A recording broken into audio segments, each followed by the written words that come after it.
ஆத்ம நண்பர்கள் அனைவருக்கும் அன்பான வணக்கம். நம்முடைய ஆத்மஞான மையம் யூடியூப் சேனல்ல தொடர்ந்து யாம் இருக்க பயம் ஏன் அப்படிங்கிற ஒரு அழகான தலைப்புல முருகப்பெருமானை பற்றிய சிறப்புகளை நாம் சிந்தனை செய்து வருகிறோம். அந்த வகையில இன்றைக்கு முருகப்பெருமான் எழுந்தருளி அருள் புரியக்கூடிய ஒரு அற்புதமான திருக்கோயிலை பத்தி தான் உங்களோட பகிர்ந்து கொள்ளணும் அப்படின்னு நான் நினைச்சேன். ராமநாதபுரம் மாவட்டத்தில் அமைந்திருக்கக்கூடிய ரணபலி முருகர் அப்படிங்கிற திருநாமத்தோடு இறைவன் எழுந்தருளி அருள் புரிகின்ற ஒரு அதிசக்தி வாய்ந்த கோவில் தான் சிவசுப்பிரமணிய சுவாமி ஆலயம். இந்த ஆலயத்தை பற்றிய தகவல்களோடு இந்த ஆலயத்தில் இருக்கக்கூடிய அதிசயமான வேலின் சக்தியை பற்றியும் இன்னைக்கு இந்த பதிவில் நாம தெரிந்து கொள்ளலாம் வாங்க.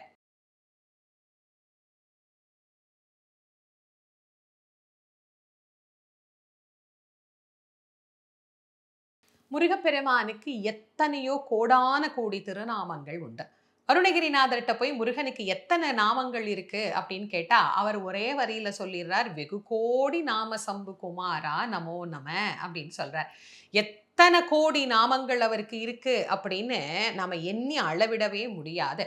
அப்படி நாமங்கள் படைத்த அந்த முருகப்பெருமானுக்கு இப்படி ஒரு நாமமா அப்படின்னு யோசிக்கிற அளவுக்கு ரொம்ப பயங்கரமா இருக்குது இல்ல இந்த பேரை கேட்கும் போதே. ரணபலி முருகர் அப்படின்னு பேரு. இந்த ரணபலி முருகருடைய ஆலயம் அநேகமானோருக்கு தெரியாத ஒரு ஆலயமாகவே இருக்கு.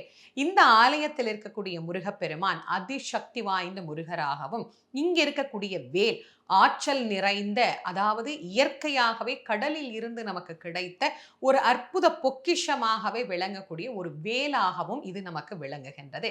இந்த கோயில் எப்படி வந்தது, இந்த வேல் இவங்களுக்கு எப்படி கிடைச்சது, இந்த ஆலயம் உருவான வரலாறு என்ன அப்படிங்கிறத முதல்ல தெரிஞ்சுக்குவோமா. ராமநாதபுரத்தை மிக சிறப்பாக ஆட்சி செய்து கொண்டிருந்தார் மன்னன் கிழவன் சேதுபதி அப்படிங்கிற மன்னர். அந்த கிழவன் சேதுபதியினுடைய ஆட்சியில அவருக்கு நிறைய தளபதிகள் இருந்தாங்க. அதுல ஒரு தளபதியாக இருந்தவர் தான் சாத்தப்பன் அப்படிங்கிற பெயருடைய வைரவன் சேர்வை என்று அழைக்கப்படுகிற ஒரு தளபதி. அவருக்கு முருகர் மேல ரொம்ப ரொம்ப ரொம்ப ரொம்ப பக்தி. அதி தீவிரமான முருக பக்தர் அப்படின்னே சொல்லணும். முருகப்பெருமான திருச்செந்தூர்ல வந்து தரிசனம் பண்ணலைன்னா அவருக்கு அன்னைக்கு பொழுதே போன மாதிரியே இருக்காது.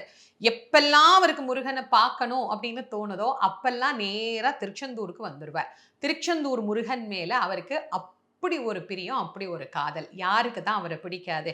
செந்தில் ஆண்டவரை பிடிக்காதவங்கன்னு இந்த உலகத்துல யாராவது இருக்கிறாங்களா? அப்படி அந்த முருகன் மேல அதி தீவிரமான பக்தி கொண்ட அந்த வைரவன் சேர்வைக்கு ஒரு நாள் திருச்செந்தூருக்கு போக முடியாத ஒரு சூழல் ஏற்பட்டு விட்டது. பொதுவாவே நம்ம ஒரு விஷயத்தை தொடர்ந்து பண்ணிட்டு இருக்கிறோம், நடுவில் அது செய்ய முடியல அப்படின்னா உடனே நமக்கு மனசுல ரொம்ப கவலையாயிடும். இத்தனை வருஷம் இதை நான் தொடர்ந்து பண்ணனே, இப்ப என்னால இதை பண்ண முடியாம போயிடுச்சே, என்ன காரணமோ தெரியலையே, இறைவன் இதை ஏற்றுக்கொள்ளலையா, இல்லை என்னுடைய வினையின் பலனா அப்படின்னு ரொம்ப புலம்புவோம் இல்லையா. அது மாதிரி வைரவன் சேர்வையும், என்னடா இது முருகா, இப்படி ஒரு சோதனை உன்னை வந்து என்னால பார்க்கவே முடியலையே, ஏன் இப்படி அப்படின்னு ரொம்ப புலம்பி அழுது இறைவனிடத்துல முறையிட்டு விட்டு தூங்கிட்டார். அன்றைக்கு இரவு முருகப்பெருமான் அவருக்கு கனவுல வந்து காட்சி கொடுக்கிறார். காட்சி கொடுத்து சொல்றார், அப்பா இனிமே என்ன தேடி திருச்செந்தூருக்கு நீ வர வேண்டாம், உன்னை தேடி நானே வந்திருக்கிறேன் அப்படின்னு சொல்றார். என்ன தேடி முருகா நீயே வந்திருக்கிறியா, எங்க இருக்கிற, நான் உன்னை எப்படி பார்க்கறது, எப்படி கும்பிடுறதுன்னு ஆவலோடு இவர் முருகன்ட்ட கேட்கிறார். அப்போ முருகப்பெருமான் சொல்றார், தேவிப்பட்டணம் கடற்கரையில கண்ணாமுனை அப்படிங்கிற ஒரு பகுதி இருக்கு. அந்த கண்ணாமுனை என்கின்ற பகுதியில நான் அடியில, கடலுக்கு அடியில இருக்கிறேன். வள்ளி தேவசேனா சகிதராக ஒரு அற்புதமான ஆற்றல் நிறைந்த வேலோடும் நான் அங்க இருக்கிறேன். நான் எந்த இடத்துல இருக்கிறேனோ அந்த இடத்துக்கு மேலே கருடன் வட்டமிட்டு உனக்கு அடையாளம் காட்டும். கருடனுக்கு நேரா கீழே எலுமிச்சம் பழங்கள் மிதக்கும். அந்த இடத்துல தான் நான் இருக்கேன். நீ வந்து என்ன எடுத்துட்டு வந்து வச்சு கோவில் கட்டி கும்பிடு அப்படின்னு அவருக்கு முருகப்பெருமான் கனவுல உரைத்தார். இந்த கனவை கண்ட உடனே அவருக்கு எப்படி இருக்கும் யோசிச்சு பாருங்க. தூக்கமே இல்லை அவருக்கு. எப்படா பொழுது விடியும் அப்படின்னு பார்த்துக்கிட்டே உட்கார்ந்து இருக்கிறார். போய் எங்க இருக்கிறார் முருகர்னு கண்டுபிடிக்கணும் இல்லையா. ஆவலோடு அவர் உட்கார்ந்து இருக்கிறார். இதே மாதிரி ஒரு கனவு உத்தரகோசமங்கையினுடைய குருக்களாக விளங்கக்கூடிய ஆதிமங்களேஸ்வர குருக்கள் அப்படிங்கிறவருக்கும் இதே கனவு தோணுது. உத்தரகோசமங்கையிலிருந்து அவரும் வர்றார். ரெண்டு பேரும் சந்திக்கிறாங்க.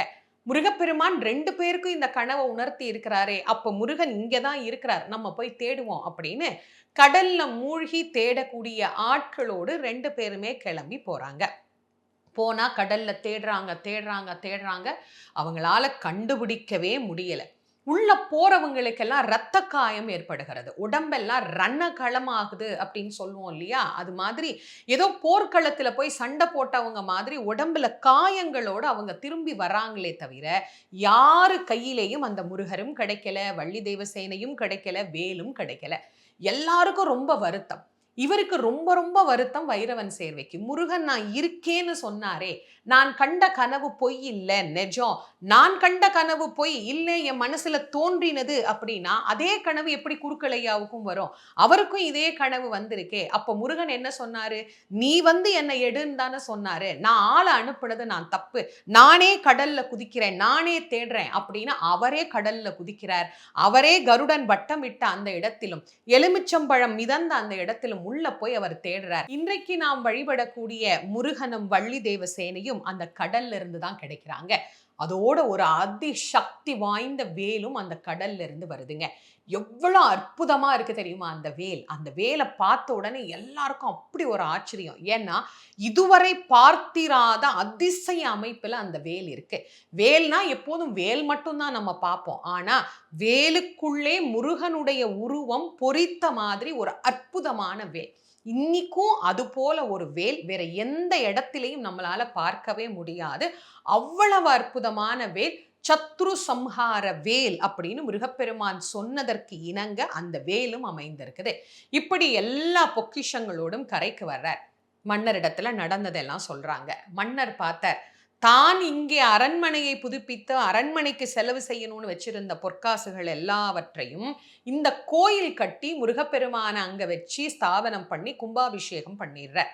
சுவாமிக்கு பேரு சிவ சுப்பிரமணியர் அப்படின்னு பேரு. ஆனா இந்த முருகனை கடல்ல தேடினவங்க எல்லாம் ரணங்களோட திரும்பி வந்ததனால அன்னையிலிருந்து இந்த முருகனுக்கு ரணபலி முருகர் அப்படிங்கிற ஒரு சிறப்பு பேரும் அமைந்திருக்குது. சரி, இந்த பேர் முருகனுக்கு புதுசா அப்படின்னு கேட்டா கிடையவே கிடையாது. அது எப்படிங்க புதுசா ஒரு பேர் முருகனுக்கு வந்துருமா? அருணகிரிநாதர் சொல்லாம ஒரு பெயர் முருகனுக்கு எங்காவது நமக்கு இருக்குமா? இருக்காது. நிறைய பேருக்கு தெரியுமான்னு எனக்கு தெரியல. அருணகிரிநாத சுவாமி முருகப்பெருமானை வாழ்த்தியது போலவே தன்னுடைய திருப்புகழ்ல அம்பாளை பத்தியும் பாடி இருக்கிறார். அதே மாதிரி சிவனை பத்தியும் பாடி இருக்கிறார். விநாயகரையும் பாடி இருக்கிறார். பெருமாளையும் பாடி இருக்கிறார். அதுல அம்பாளை பத்தி பாடுகிற போது அநேகமான திருப்புகள்ல ரணகுலக்காரி அப்படிங்கிற ஒரு நாமத்தை அவர் பயன்படுத்தி இருப்பார். கனக சபை மேவும் எனது குருநாதன் அப்படின்னு ஆரம்பிக்கக்கூடிய சிதம்பரம் திருப்புகள்ல ரணகுலக்காரி அப்படின்னு அம்பாளை வர்ணனை செய்கின்றார் அருணகிரிநாத சுவாமிகள். அதே மாதிரி நினது திருவடி அப்படின்னு ஆரம்பிக்கிற ஒரு திருப்புகள்ல ரண பைரவி அப்படின்னு அம்பாளை சொல்றார். அம்பாளுக்கு அப்ப பேர் என்ன? இரண குலக்காரி, அதாவது ரணகுலக்காரி. அந்த ஈனாவை நாம மறைச்சுதான் சொல்லுவோம். அதனால ரணகுலக்காரி அப்படின்னு அம்பாளுக்கு பேர். அம்பாளுக்கு அப்படி ஒரு பேர் இருந்தா முருகனுக்கு ஏன் இப்படி ஒரு பேர் வரக்கூடாது? அதனால முருகனுக்கு இங்கே ரணபலி முருகர் அப்படிங்கிற பேரு அம்பாளோடு தொடர்பு பட்டுதான் வந்திருக்கிறது அப்படிங்கிறத திருப்புகழ படிக்கிற போது நம்மால் உணர்ந்து கொள்ள முடிகின்றது. அதிசக்தி வாய்ந்த அற்புதமான ஆற்றல் நிறைந்த சத்ரு சம்ஹார வேல். என்னுடைய குருநாதர் வள்ளல் வாரியார் சுவாமி அவர்கள் எத்தனையோ திருத்தலங்களுக்கு சென்று சொற்பொழிவாற்றி பல திருத்தலங்கள்ல திருப்பணியும் செய்திருக்கிறார். அப்படி என்னுடைய குருநாதர் இந்த கோயிலுக்கு வர்ற போது இந்த வேலை பார்த்துட்டு ரொம்ப ஆச்சரியமாக அவர் சொன்ன வார்த்தையை இன்னைக்கும் இந்த ஊர்ல இருக்கிறவங்களும் இந்த கோயில்ல இருக்கிறவங்களும் மறக்காம சொல்றாங்க. அதுக்கு ரொம்ப ரொம்ப நான் நன்றி சொல்லணும். ஏன்னா வாரியார் சுவாமி அவர்கள் சொன்ன அந்த வார்த்தை இன்னைக்கும் எல்லார் காதலையும் ஒலித்து கொண்டு இருக்கிறது. நான் எத்தனையோ இடத்துல முருகனுடைய வேல் பார்த்திருக்கிறேன்.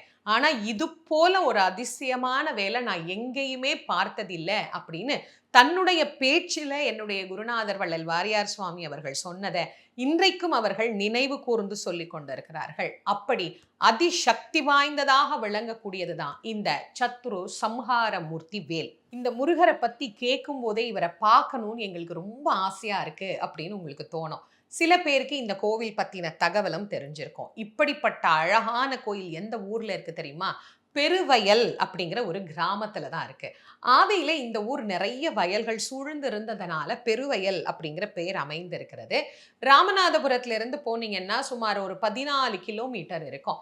தேவிப்பட்டினத்துல இருந்து போனீங்கன்னா ஒரு 7ல இருந்து 8 கிலோமீட்டர் தூரத்தில் அமைந்திருக்கக்கூடியது தான் இந்த பெருவயல் அப்படிங்கிற கிராமம்.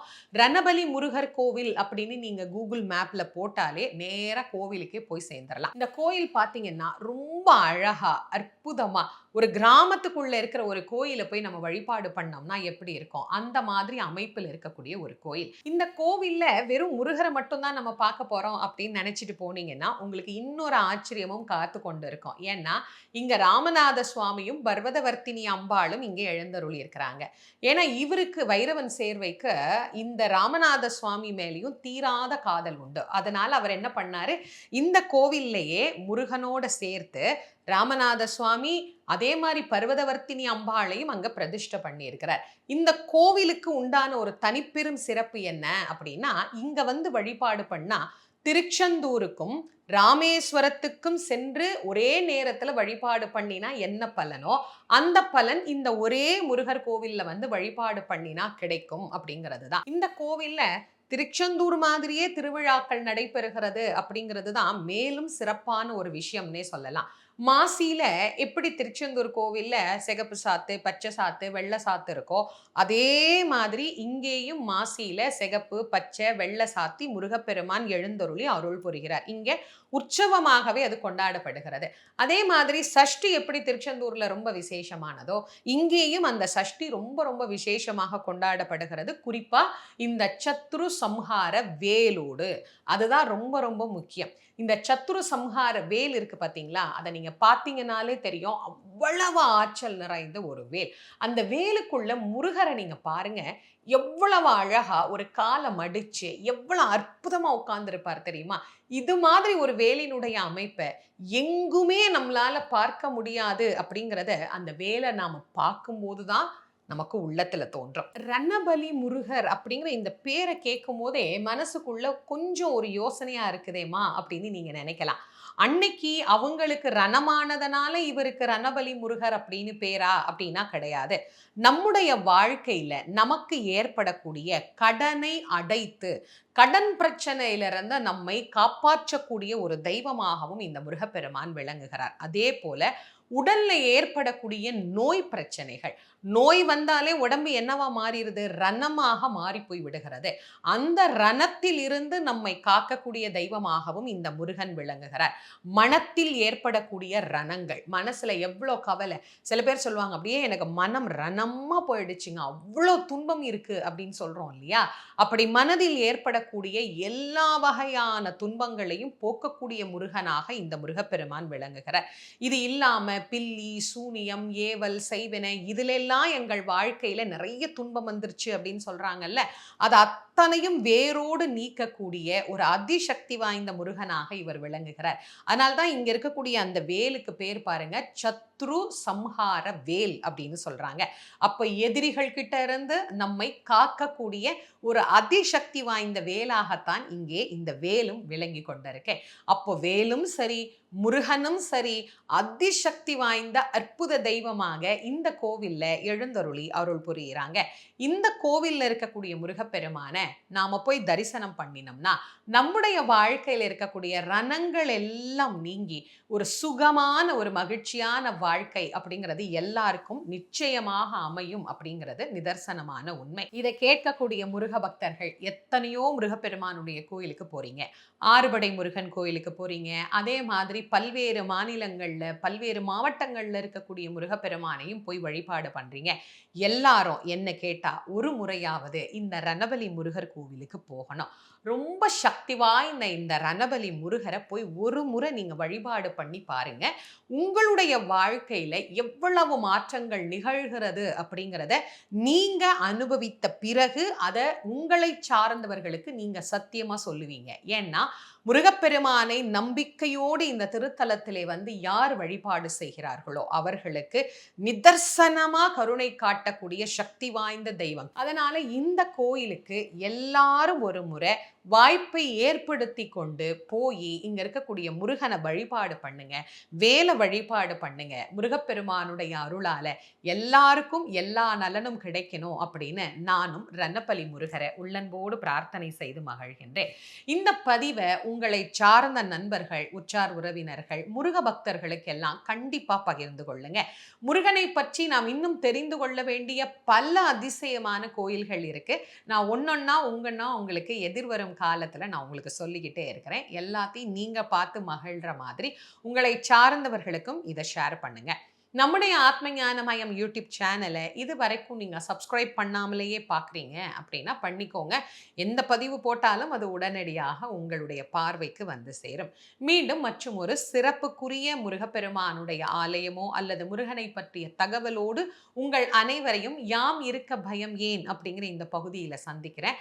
அதுவரை உங்கள் அனைவருக்கும் நன்றியும் வணக்கமும் கூறி விடைபெறுவது திருமுருக வள்ளல் வாரியார் சுவாமிகளின் மாணவி தேசமங்கேற்கரசி. நன்றி. வணக்கம்.